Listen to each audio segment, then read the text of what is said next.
Hey, everybody. Uh, Good morning, good afternoon, wherever you're at. Um, yeah, just a second here. We are doing a little bit of phone tag here. If Alec is on the call, I don't see in the list yet, but just let me know if you're here. I see a couple of them that are like just say iPhone or something like that. If you're here, let me know as soon as possible. Otherwise, we're just coordinating getting him on the call, and we're really looking forward to this interview. It's going to be so fun. So just hang tight just a couple minutes, and we'll be getting this show on the road. Thanks.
Hey, Alec.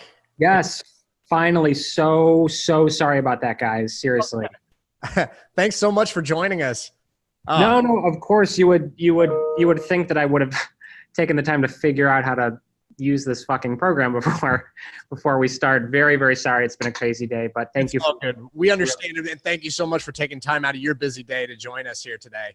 So, yeah, without further ado, I'm just going to jump straight into just to give everybody like a quick. By the way, I'm John. Nice to meet you. Yeah, And, man. How are you? I'm doing great, man. Doing great. This is so awesome that you're here. I just want to give you a little bit of a proper introduction for anybody who doesn't know who you are.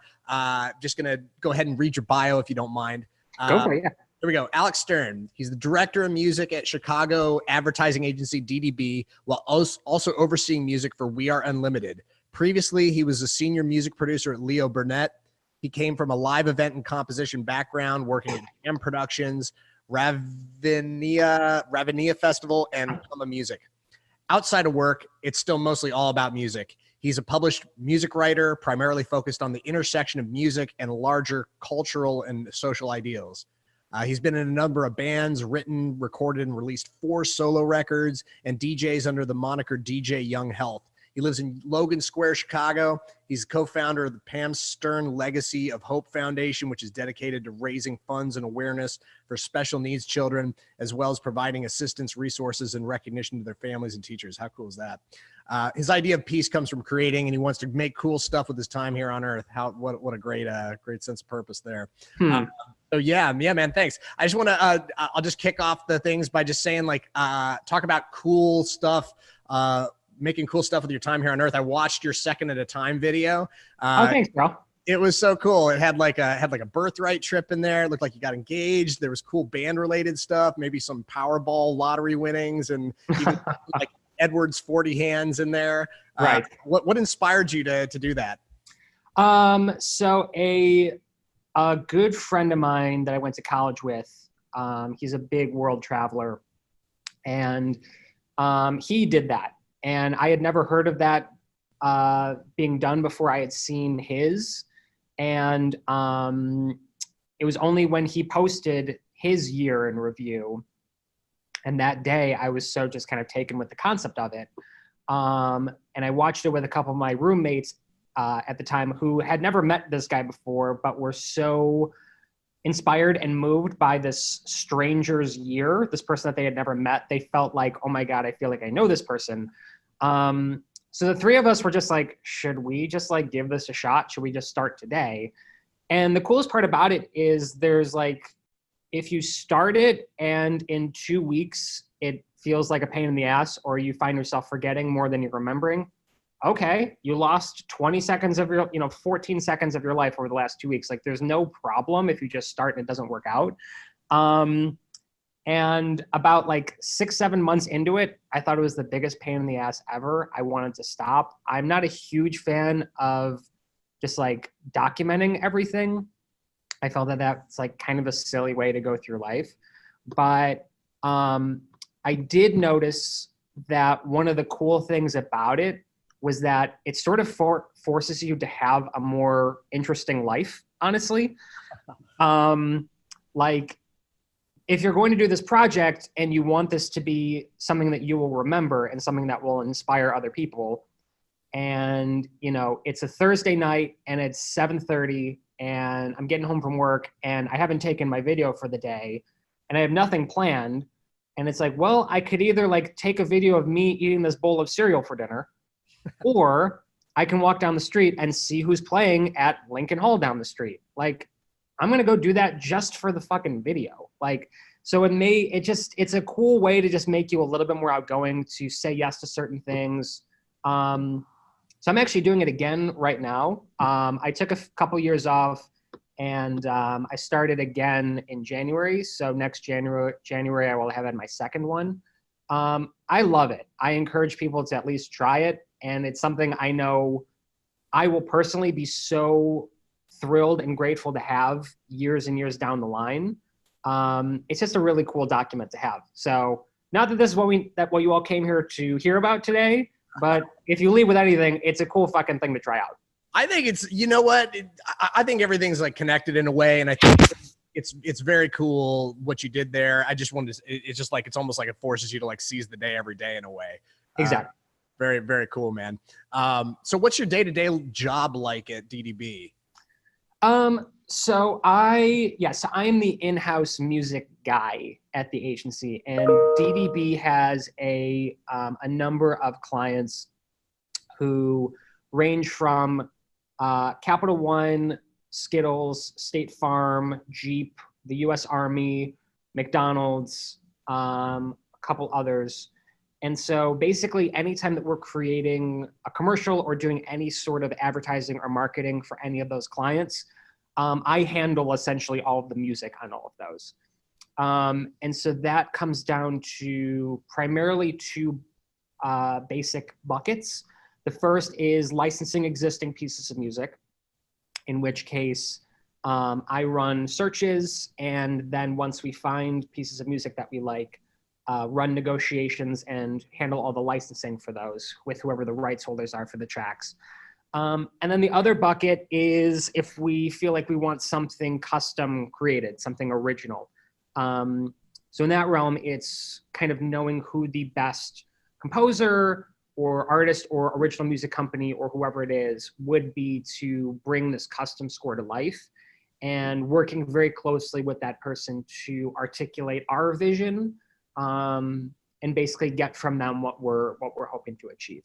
So standard day to day is running around in circles, dealing with something in either of those buckets. It's predominantly music searching, running sort of the creative side of a music strategy for a brand or for a specific spot or whatever it is.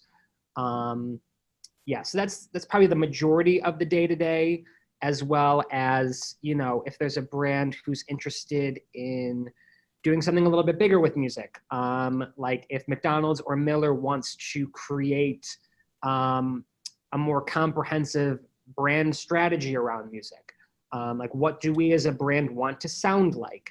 Who do we as a brand want to partner with in the music space? You know, what festivals make sense for us to sponsor? All those sorts of things. Those are also things that I'm involved with.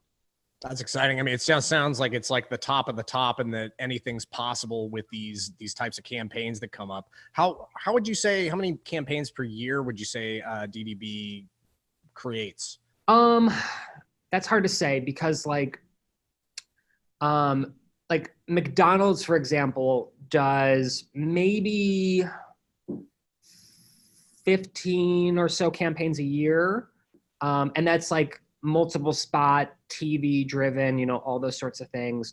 Some are limited time only, like the new bacon burger for the month of October, whatever it is, all the way to like huge brand campaigns about like, this is who McDonald's is. These are our values. This is a story we want to tell. But they also, you know, put stuff up on their social channels every day. And a lot of that has music on it. You know, little Instagram stories or whatever it is. So it's kind of hard to quantify, but every brand that we have is very busy. And I'm very fortunate that, at least from my perspective, since coming on board to the agency, pretty much all of the clients that we have ramped up what they choose and want to do musically, just knowing that their agency of record has an in-house music guy. It just kind of makes everybody more excited. It makes people lean into the idea, as opposed to thinking that like music is this scary, unknowable thing that we don't have a point person to direct us in any way. So we're going to kind of avoid it. Having somebody with music in their title seems to go a long way in terms of allowing clients and even us as an agency take some risks. That's great. And so I'm sure like with the trust that's involved with that, like once they start to see like the results and see how you kill it, you know, then it just makes them even more excited about using more music. Exactly. And it sounds like there's like almost endless opportunities to have music placed in different stuff. Just you're constantly looking for different types of music for different types of projects, different scales, different scopes. So that's exciting to hear. Yeah. So I guess the next question I have for you, how does DDB receive the music it uses for projects? So do you have like a team of composers that you reach out to typically? Do you have like agencies that you work with? Do you have like pitch people? Do you like, where do you have internal library? How does that all work?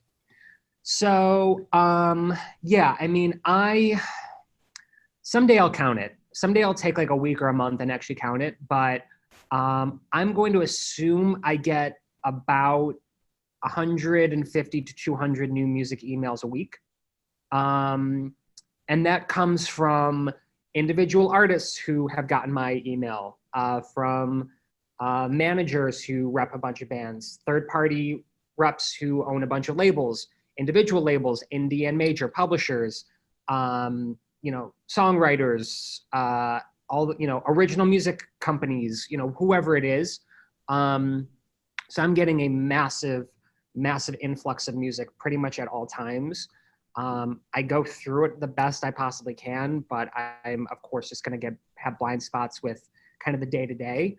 But in terms of just like how I source everything, it's sort of a mix between relying very heavily on the music that just comes to me in streams week after week. Hey, check out this new thing. Here's a sampler based on this sort of theme, whatever it is, however music is sent to me just kind of on the regular. My own searching, just like being a music nerd and like going on blogs and reaching out to people that I trust that aren't necessarily in the music industry, but I know have a great ear and send me cool new shit. All of those to when I have a specific project that I know I'm looking for a style of music that maybe I don't have an abundance of, and I know someone or a company that has a reputation for maybe having an abundance of that, reaching out to them specifically saying, hey, I'm working on this Capital One search. I'm looking for 1970s Afrobeat stuff. Do you have anything in your catalog that you can send my way? And so just constantly building a library that's ever evolving. A lot of my library is honestly based on playlists that I create based on searches that I've done previously. This may be a shock, but in the world of advertising, there are only probably 10 stories that are told over and over and over again through different mediums. There's like the coming home spot. There is the, there's like certain themes and keywords. There's the coming together commercial. There's the celebrating our differences commercial, whatever it is. So I have a couple playlists of just like those basic archetypes. I have playlists of, emotional builders. I have a playlist of Black Keys ripoffs. It's like all these different things that you see again and again and again through doing this job for a number of years, and just building those playlists of major label artists, indie artists, SoundCloud, weird shit, whatever it is. So that the next time that brief comes along, I already have a stack ready to go.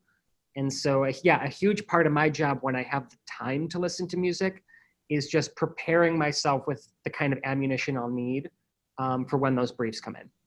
Awesome. Would you say that like basically having all that stuff constantly come into you, and then you're going out there and you're scouring like in the way that you want to engage like different types of music that you enjoy and different people who have good taste in music in your opinion, and like, just continue to build that? Do you think like having those buckets already set up really helps because like a lot of times I imagine like the timelines on these things are very brief.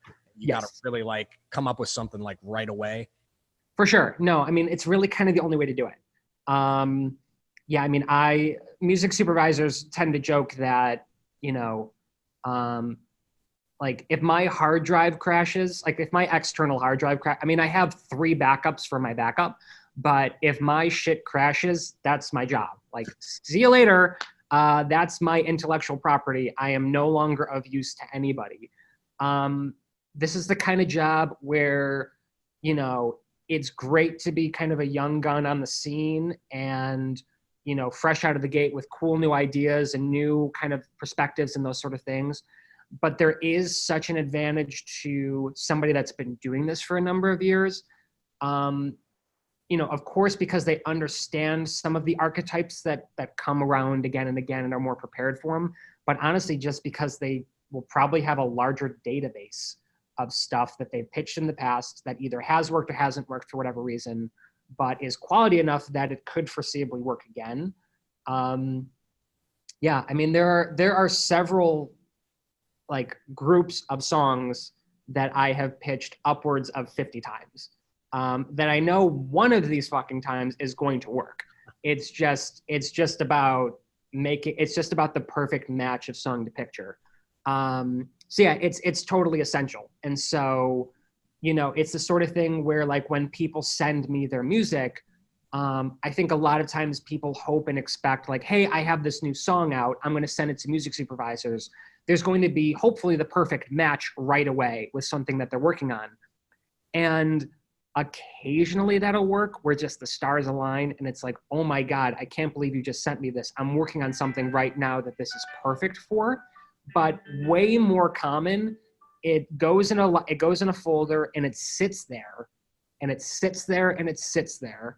And then 3, 5, whatever years down the line, it's in a folder that I can then go through for the perfect thing and be like, oh yeah, this thing from a few years ago, zip into this file for a new creative that didn't exist back when the song was sent to me. And all of a sudden now it's the perfect thing for that. So it's a long game, it's a luck game, but just having music in somebody's playlist that is a gatekeeper in any capacity is as quality and as assuring that your stuff might get utilized as it can get. Yeah, well, it sounds like you've got a similar memory to like a lot of music supervisors that I talk to, in that there's songs that you're like, I know I can use this somewhere. I'm going to use it someday. And it's just like, I imagine you probably have a couple songs that you just like know you want to use them for something, but the right opportunity hasn't come up yet. Right. That's cool. It's like at the end of the day, you're all music fans as well. There's stuff that you really like and you want to go to bat for. And it's just validating for us as music creators to know that the people who are placing the music are also just fans of music, and there's certain types of music you're really like wanting to put into stuff. Yeah, for sure. Like I truthfully don't know why someone would do this job if they weren't a fan of music.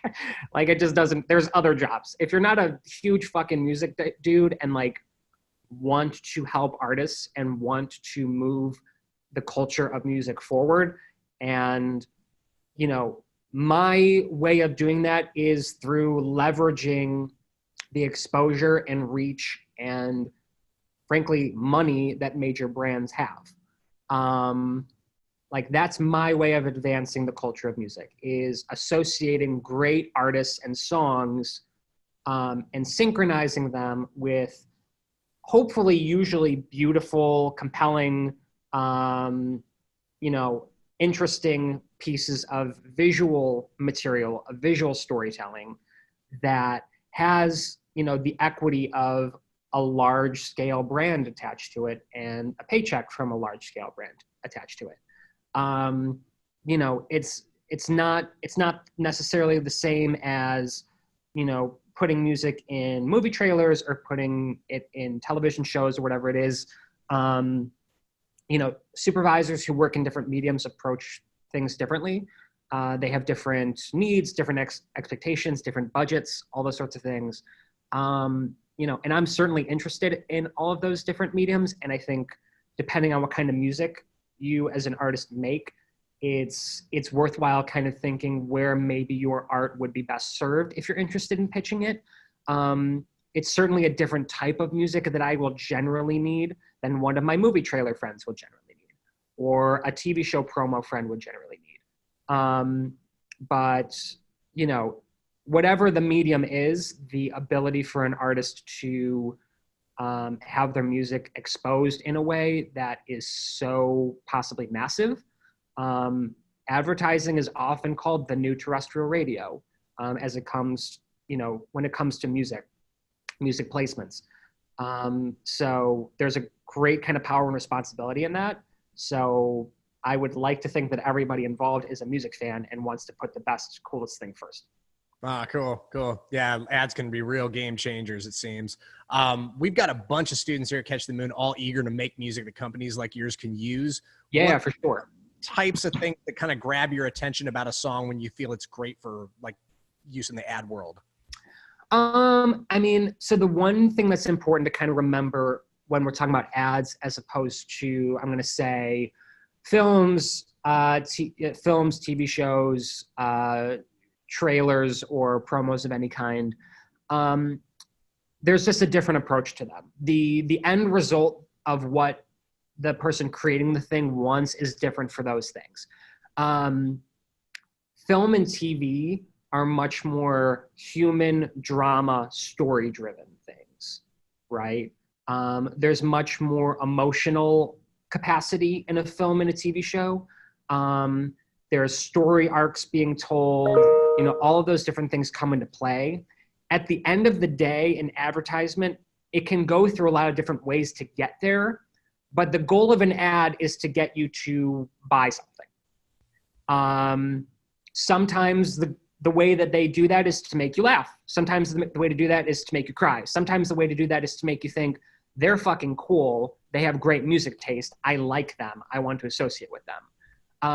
So the tactic to get there is always different, but the end result is always the same. We want you to buy whatever it is that we're selling, whether it's a good, whether it's a service, whatever it is.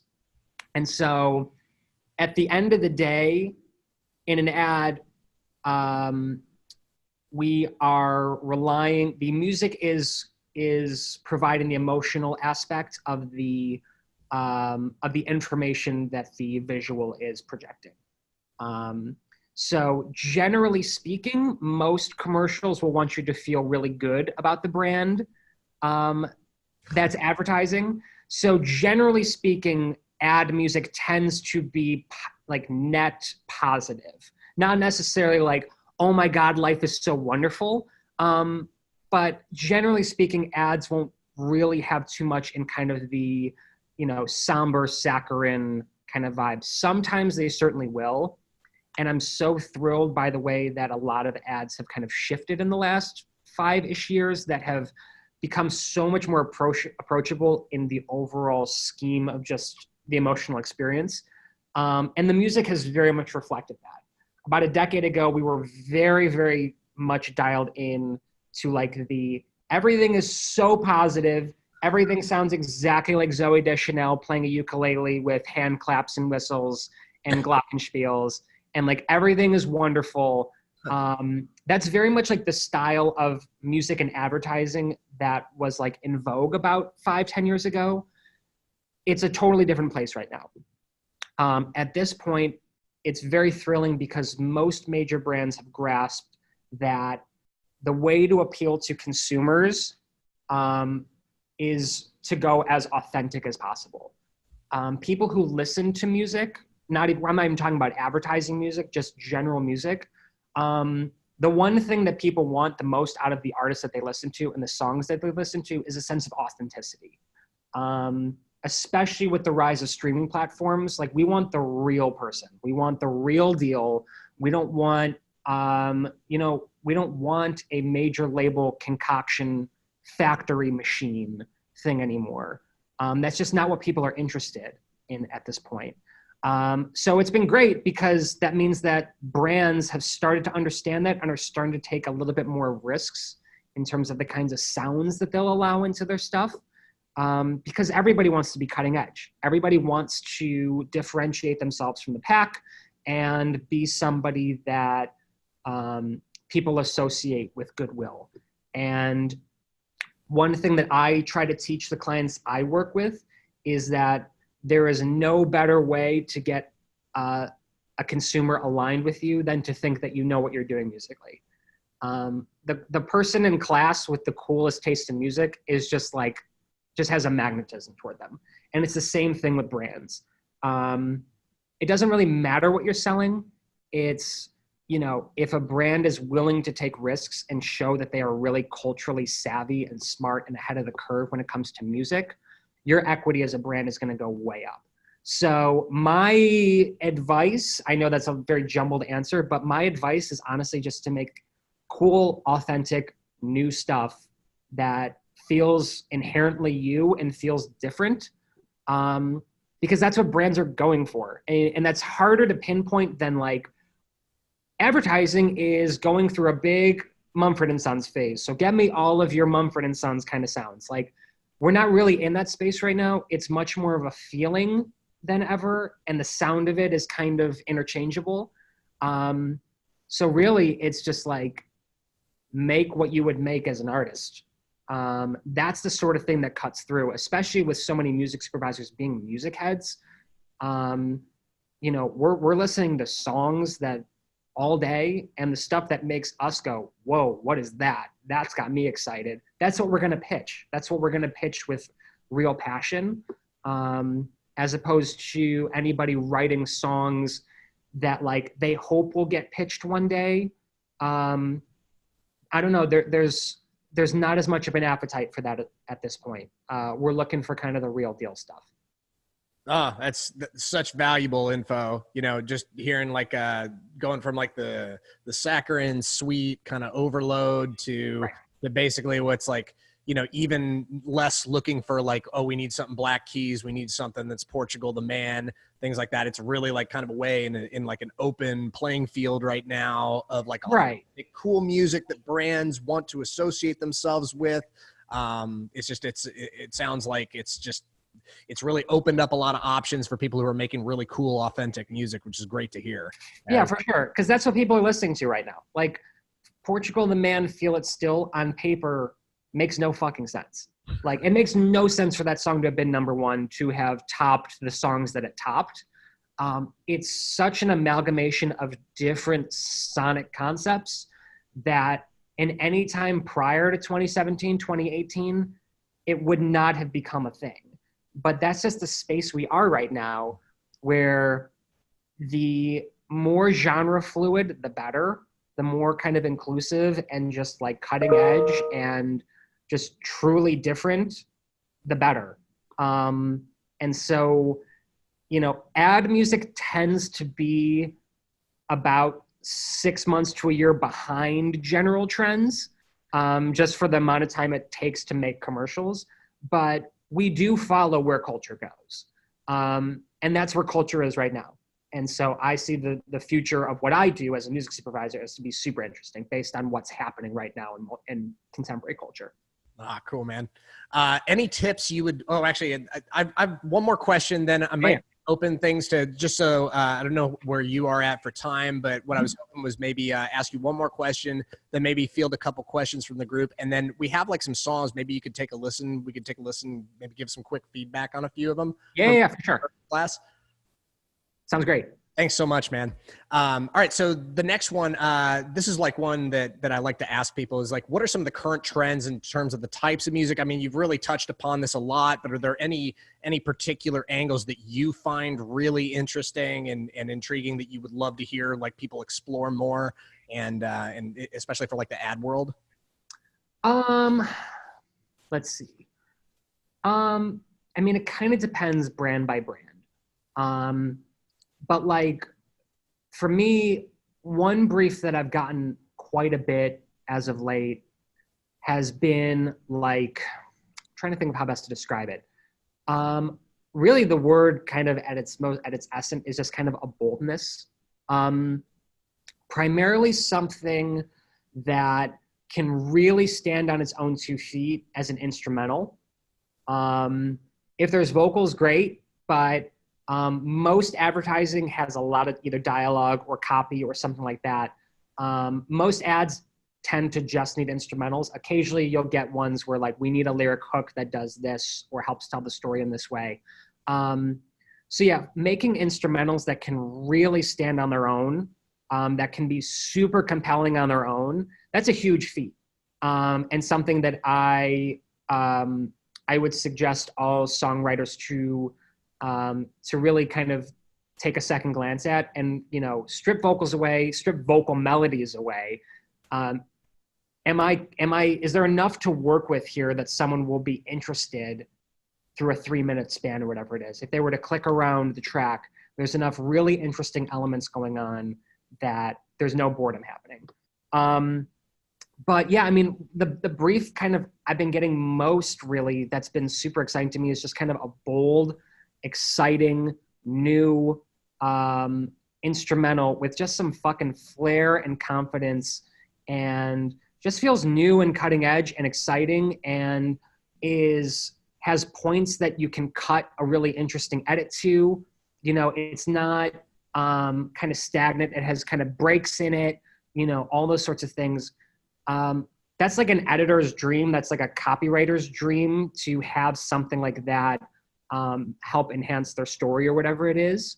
I love that shit. I love like the mix of electronic elements with more organic instrumentation, or like even one of the things that's been coolest to me as of late is mixing, you know, super contemporary electronic production with like almost even gospel-y elements.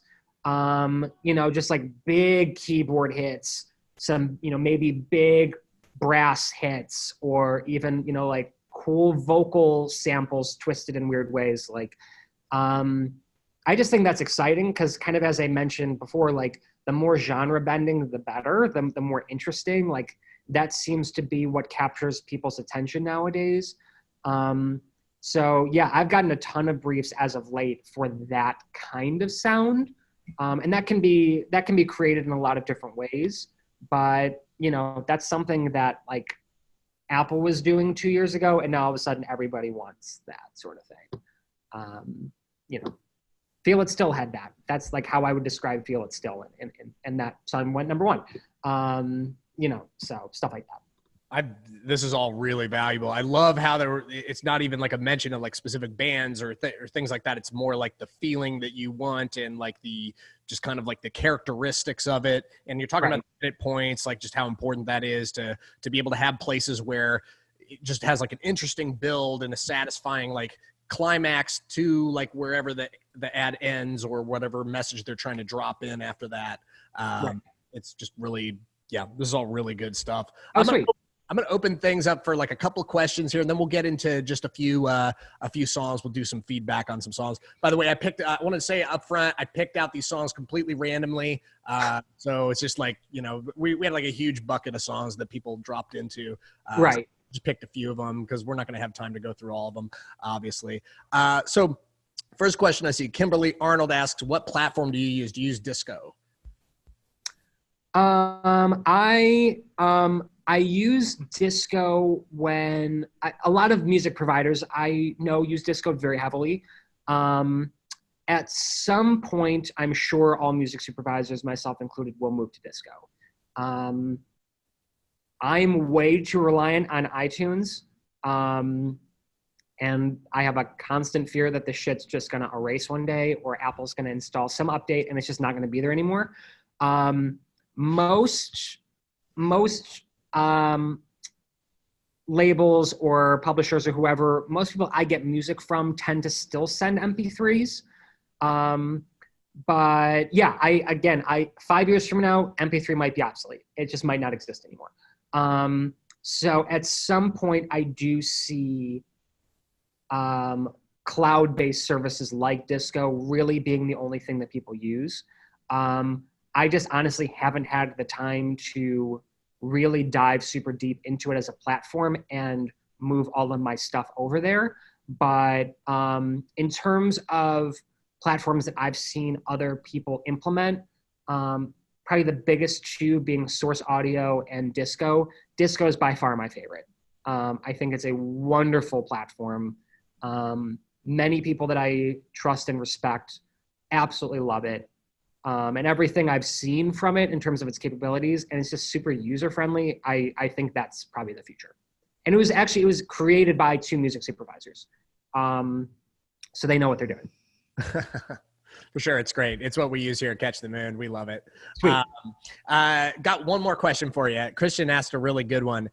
This was like one thing that's kind of pertains to just the way in which, you know, the company you work for maybe works, or maybe just like you can speak to this in general. Are there any agencies exclusive to certain brands, or do multiple agencies pitch to the brand? Mm-hmm. How does that typically work in your company, and just kind of in general? Is it a mix? For sure.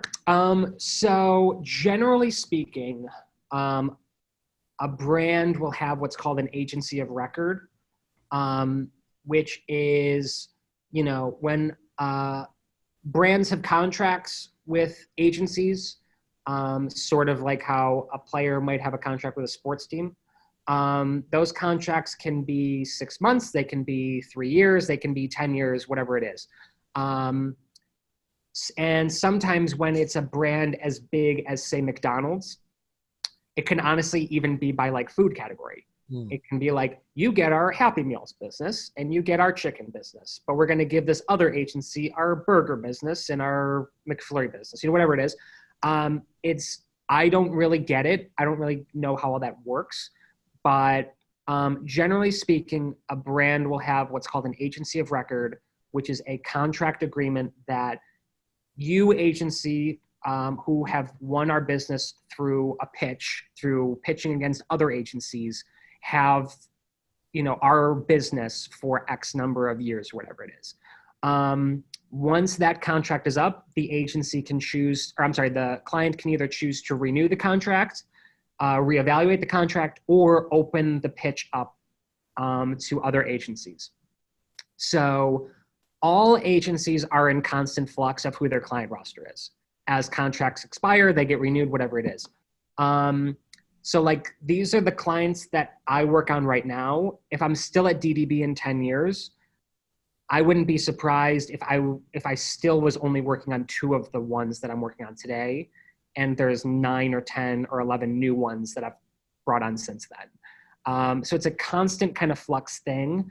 Yeah, and in terms of like knowing what brands work with what agencies, I don't know. Probably the best thing you could do is, if you know who agencies are, they'll always have their clients listed on their website.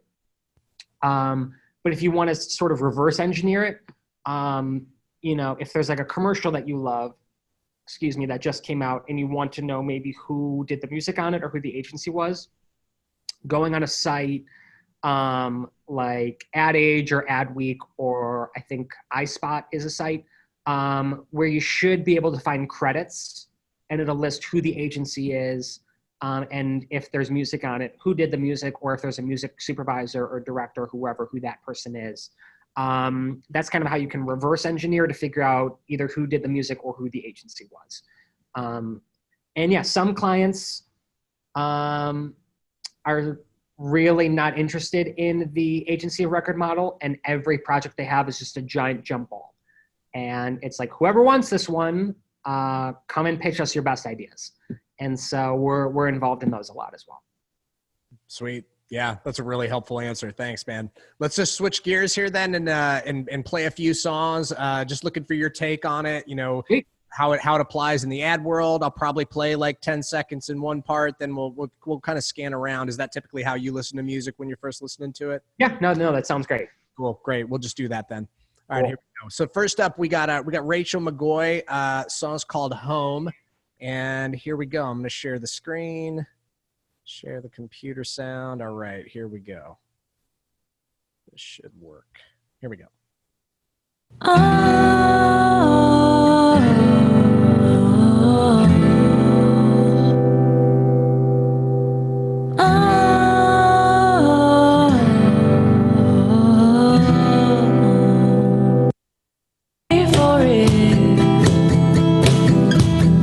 Praying for something permanent.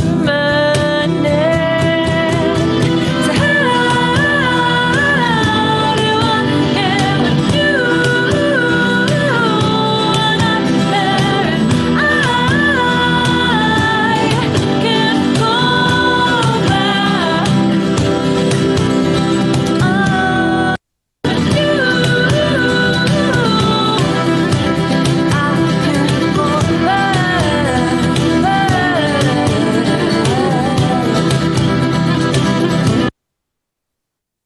Cool. What's your take on that? Your quick take.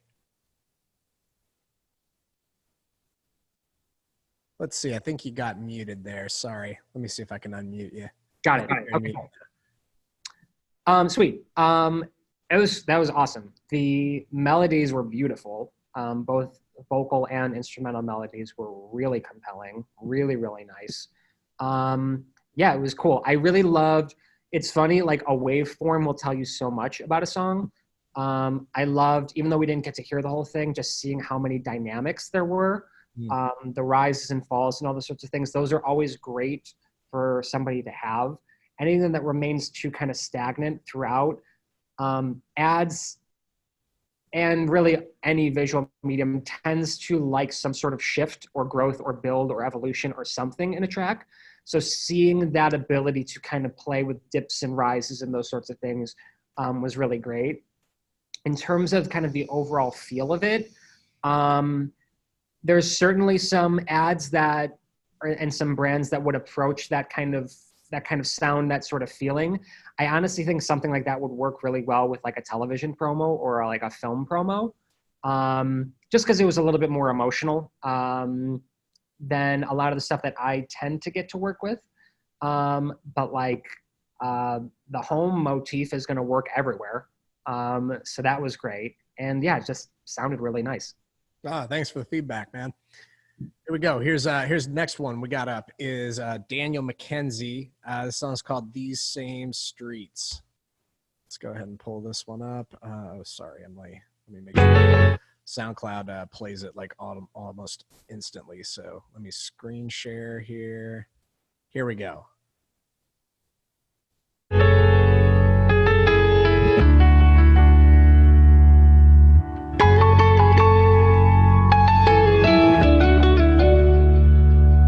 I don't know who I am anymore. I don't know what I'm fighting for. Can you tell by the look on my face? Can you tell since it's felt like home? So take away the heavy shoulders, strip me down to something sober, 'cause I'm feeling like I've lost my way running these same streets. And lately, oh, since it felt like home, oh, since it felt like home, take away the heavy shoulders. You better give it what you got while you can. Before the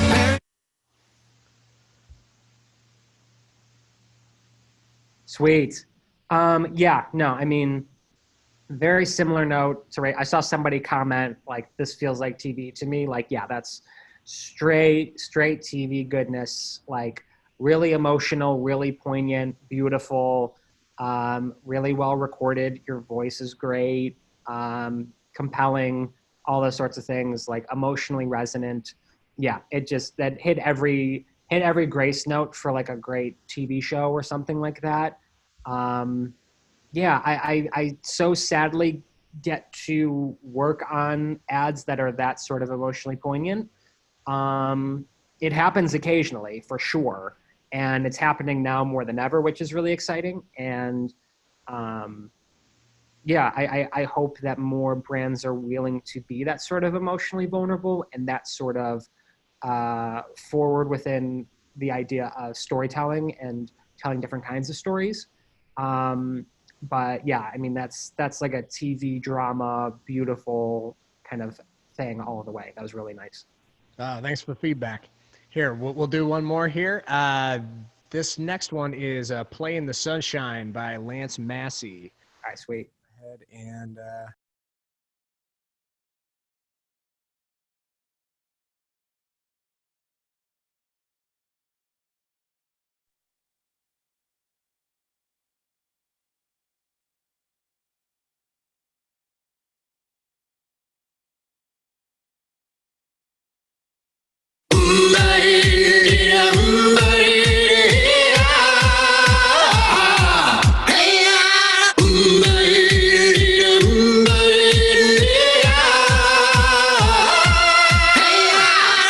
Looking back on the best of days, I'll always remember. Looking back on the best of times, in the sunshine. What they do is wrong.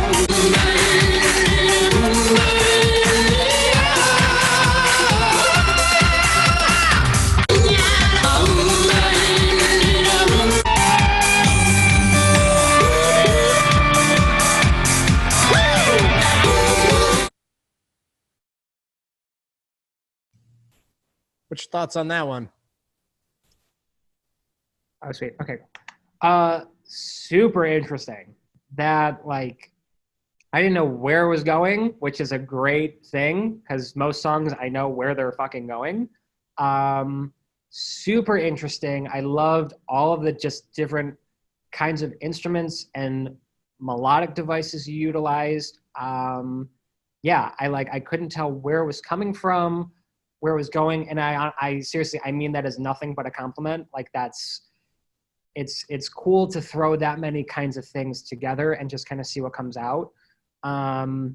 Yeah, really, really just interesting. I would love to hear that whole thing and just kind of figure out dynamically where it goes, to see if there's enough to kind of play with to really work in sort of an edit. But just as like a palette cleanser, as just like throwing a bunch of really interesting things together and just seeing how they work together and how it sticks. I mean, that's awesome. That's the sort of thing that I see more of an appetite for than ever. Just like doing something really interesting and kind of quirky and weird and unexpected and very individual and very unique sounding. Those are all very high praise, and things that I think a lot of people are clamoring for. So continuing to hone that craft and doing it in a way that is really well produced, and sonically pleasing to to everybody in a way that, as people are always trying to find the next new thing, I'm really kind of honing in on that. All super cool stuff. Very, very interesting.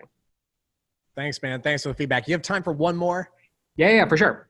Great. Awesome. Thank you for being so generous with your time. We really Of course, man. No, I was a few minutes late, so without question. all good. So next we got Sins of My Heart from German Briseño. Okay, sweet. There we go. Let's pull this up.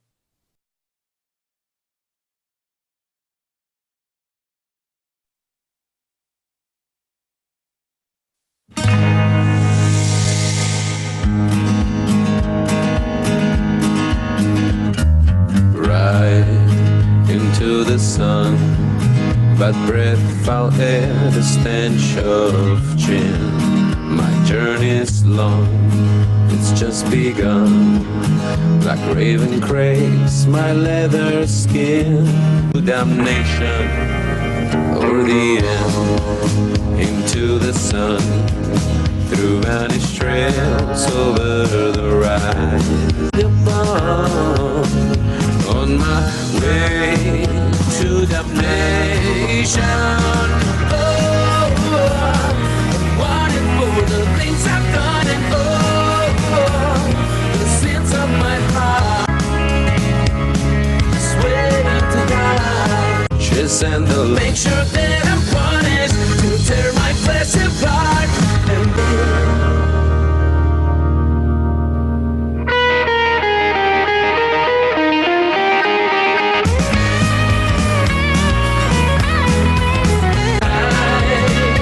For the things I've done, and the sins running.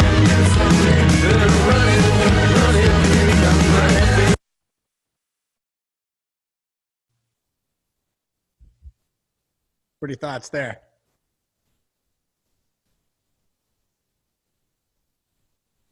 Oh, sorry. Let me unmute you. Sorry, I forget. I have all the control on that. Sorry. No, it's good. I'm not sure if you guys would hear the sounds through my speakers if I didn't mute myself. That was great. That was genuinely great. Creatives love Johnny Cash. Creatives love outlaw country. Yeah, I mean, advertising is, for whatever reason, not super embracive of country as a whole. Johnny Cash just kind of is the exception. He's just like the dude that everybody agrees is like, we want that. Especially like movie trailer folks, like they just want to tap into the mystique of that sort of thing so great.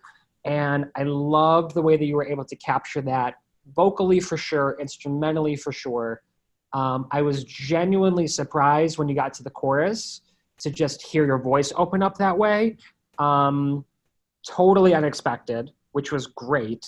Yeah, really, really enjoyed that. The electric guitar breakdown was fucking sick. Which is like a great edit point for somebody. And yeah, I would love to hear the full thing because it just felt like a really tight composition. Like you really got all that you could out of what could otherwise be a relatively basic composition. You know, if it was just kind of a straight outlaw country song, cool, we've heard that before. But the implementation of the way you opened your voice up on the chorus to make it really kind of soaring, and then just that little bit with the great electric guitar breakdown was super, super interesting and intriguing. So that was aces. That was great. Thanks for the feedback, and thanks so much again I think that's all the time we got for today. Just wanted to say thank you so much from Catch the Moon and from all of us here in the class. We really appreciate your time and taking the time to like share your insights with us. It's been so helpful. Hopefully we'll have you back sometime soon. Yeah, for sure. No, guys, thank you so much. Best of luck with everything, honestly. Like, just know that on our side of things, like, we're music fans. We're music fans first. That's why we all are doing this. There is nothing that brings any of us, like, we all love the ability to do a huge deal with, with Earth, Wind, and Fire. Or we love doing a huge deal with Pharrell or whatever it is. But there's nothing that gives my peers and I more joy and excitement and fulfillment than having the chance to work with a real independent artist who could just, it means more to them. The payday means more to them. The exposure means more to them. Everything means more when working with artists like yourselves. So just know that you have fans on our side of the spectrum, and just keep making dope stuff. And if so, find a way that you are confident and comfortable with in terms of getting it out. You're already clearly established with Catch the Moon, who are wonderful in this regard. So you're already doing great things. So just continue honing the craft, continue to just make as much great music as you can, so that the next time I email Catch the Moon with an urgent search need, which I've done many times before, and have had them come through and have had my creative teams be like, oh my God, where did you find this? Like, it's exactly what we needed. And that has literally happened with Catch the Moon music before. That it just kind of further advances your cause. So just make a ton of stuff, make it great, put your heart and soul into it, and you're already aligning yourselves with an ability to get it heard. So just kind of keep making it happen. Hey, that's such a positive thing. We love hearing that as creatives. Thank you so much for your time, Alec. We really appreciate everything that you do and the hard work you do at your company. And yeah, until next time, have a great day, man. And excellent. Appreciate you guys. Everybody have an awesome rest of your week, and we'll see you next time. For real. Take care, guys.